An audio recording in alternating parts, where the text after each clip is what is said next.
Hello student, welcome to physics Guru Abhay YouTube channel. Myself Abhay Shukla. बच्चों, आज की इस वीडियो में हम आपको बताएंगे किसी बिंदु आवेश कारण वैद्युत क्षेत्र की तीव्रता के बारे में। ठीक है, आज इस वीडियो में हम इसका व्यंजक प्राप्त करेंगे, बहुत इंपॉर्टेंट है। ठीक है, तो चलिए स्टार्ट करते हैं। मानते हैं, माना कोई बिंदु आवेश प्लस क्यू किसी ऐसे माध्यम में बिंदु ओ पर स्थित है जिसका परावैद्युतांक k है। बिंदु O से r दूरी पर कोई बिंदु P स्थित है जिस पर हमें बिंदु आवेश प्लस Q के कारण उत्पन्न वैद्युत क्षेत्र की तीव्रता ज्ञात करनी है। बिंदु P पर वैद्युत क्षेत्र की तीव्रता ज्ञात करने के लिए हम मानते हैं बिंदु P पर कोई धन परीक्षण आवेश प्लस Q0 रखा गया है।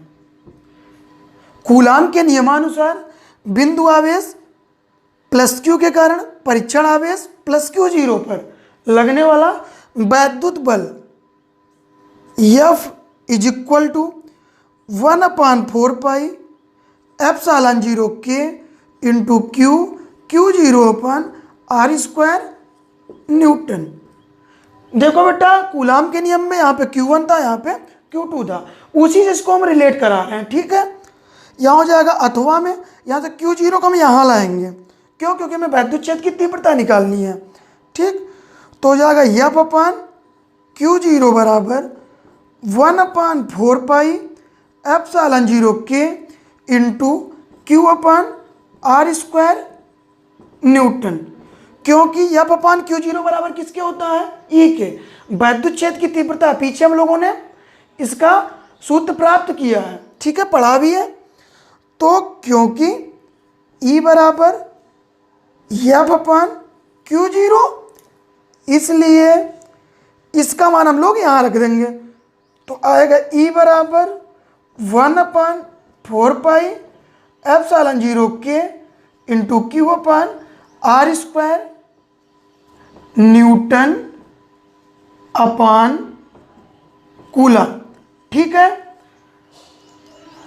अब क्योंकि निर्वात अथवा वायु में K बराबर 1, तब E बराबर, यहाँ पे K का मान 1 रख देंगे, 1/4 pi epsilon 0 into Q/r² newton upon coulomb. ठीक है, ये बेटा हमारा व्यंजक हुआ किसी बिंदु आवेश कारण वैद्युत क्षेत्र की तीव्रता का। ठीक है, अब देखो यहीं पे हम चाहें तो 1/4 पाई एप्सिलॉन 0 का मान कितना रख दें? 9.0 गुणे 10⁻9 होता है ना, newton into metre square upon coulomb square. ठीक है ना, इसको चाहे तो यहाँ रख सकते हैं। ठीक है, जब रख देंगे तो आएगा E बराबर 9.0 गुणे 10⁻9 Q/r² न्यूटन अपान कूलम। ठीक है, यहाँ देखो वैद्युत क्षेत्र E की दिशा बिंदु आवेश Q से परीक्षण आवेश Q0 को मिलाने वाली रेखा के अनुदिश होगी। ठीक है, चलिए आपको कुछ नोट पॉइंट बता देते हैं इसके बारे में। पहला नोट पॉइंट ये कहता है कि यदि बिंदु आवेश Q धनात्मक होगा तो वैद्युत क्षेत्र की दिशा बिंदु आवेश प्लस Q से परीक्षण आवेश प्लस Q0 की ओर होगी, यानी O से P की ओर। ठीक है, ये पहला पॉइंट था। दूसरा पॉइंट, यदि बिंदु आवेश प्लस Q ऋणात्मक होगा तो वैद्युत क्षेत्र की दिशा परीक्षण आवेश प्लस Q0 से बिंदु आवेश प्लस Q की ओर होगी, अर्थात P से और O की ओर होगी। ठीक है, अब देखो बेटा, यहाँ से एक चीज क्लियर हो गई। इस फार्मूले से रिजल्ट हमें क्या मिला?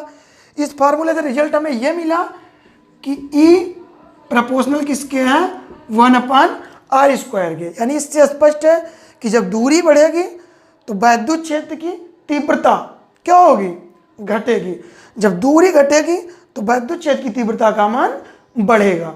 ठीक है, चलिए अगला टॉपिक आपको एक और बताते हैं, आवेशों के निकाय के कारण वैद्युत क्षेत्र की तीव्रता। अगला टॉपिक हमारा है, अगला टॉपिक है आवेशों के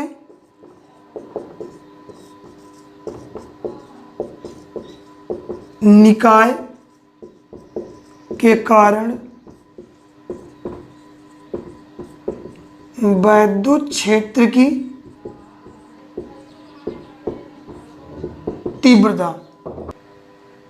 यदि माध्यम में कई बिंदु आवेश Q1, Q2, Q3 dot dot आदि स्थित हों तो उस माध्यम के किसी बिंदु पर इन आवेशों के कारण उत्पन्न वैद्युत क्षेत्र की तीव्रता वेक्टर E इन आवेशों की अलग अलग तीव्रताओं vector E1, vector E2, vector E3 dot dot के सदिश योग के बराबर होती है। अर्थात वेक्टर E बराबर vector E1 plus vector E2 plus vector E3। ठीक है ना। चलिए अब आपको एक उदाहरण बताते हैं। ठीक है, एक उदाहरण आपको बताते हैं।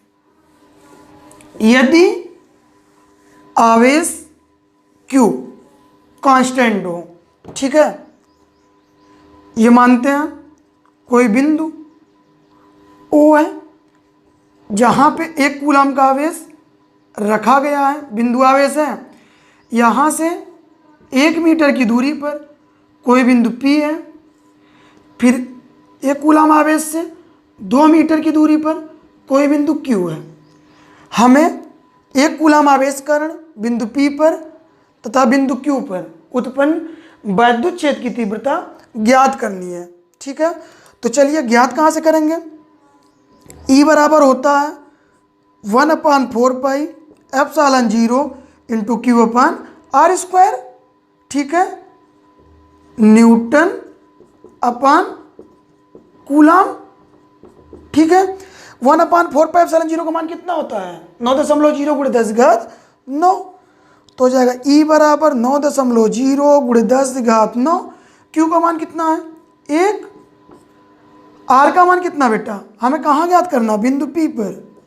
सबसे पहले कहाँ पे, बिंदु P पर। ठीक है, तो R की वैल्यू कितना, 1 का स्क्वायर न्यूटन अपान कूलम। तो E बराबर आ जाएगा 9.0 गुणे 10 घात 9 न्यूटन अपान कूलम। चलिए अब ज्ञात करते हैं बिंदु Q पर। ठीक है, जब बिंदु Q पर ज्ञात करेंगे तो E बराबर 1/4 पाई एप्सिलॉन 0 इंटू Q/r²। यहाँ भी मान रख देते हैं 1/4 पाई एप्सिलॉन 0 का मान 9.0 गुणे 10 घात 9। Q का मान कितना 1 अपान R का मान कितना 2 का स्क्वायर, क्योंकि 2 मीटर दूर है ना भैया। तो E बराबर हो जाएगा 9.0 गुणे 10 घात 9 बटे 4। यहाँ पे मात्रक भी रखते चलो, Newton upon coulomb, Newton upon coulomb, Newton upon coulomb. तो चलिए E बराबर कितना आएगा भाई, भाग करवा दें।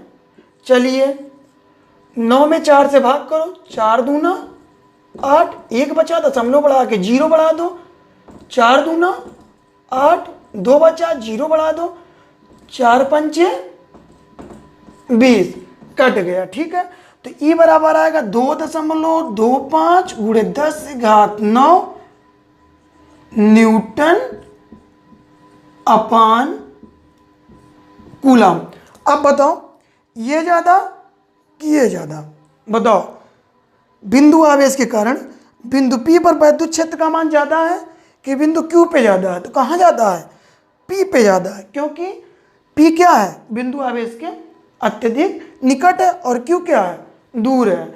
यानी स्पष्ट हो गया ना, बिंदु आवेश से दूर वैद्युत क्षेत्र की तीव्रता का मान क्या होता है, घटता है, और पास में क्या होता है, ज़्यादा होता है। जैसे मान लो आपका घर है, यहाँ से आप चले तो यहाँ तक आपकी एरिया लगती है, तो यहाँ तक आपकी क्या रहेगी, बहुकाल रहेगी ना। आप यहाँ चाहे यहाँ तक चाहे जो करो, यहाँ तक आपकी क्या है, बहुकाल है। लेकिन जैसे यहाँ से आप आगे बढ़े तो क्या होता है, बहुकाल खत्म होना शुरू हो जाती है। यानी यहाँ से आप अपने आप को खतरे में महसूस करते हो ना। तो वैसे ये भी होता है, यहाँ तक जो रहेगा उस पर ज़्यादा कार्य करेगा वैद्युत क्षेत्र, इसके बाहर क्या होगा, कम काम करेगा। जैसे आपकी बहुकाल कम हो जाएगी यहाँ के बाद जाने पे, ठीक है ना। अपने एरिया में स्थिर रहोगे, बाहर इधर से इधर गए तो क्या हो जाओगे, भीगी बिल्ली, ठीक है। तो आज के वीडियो में बस इतना ही। Thank you to all of you.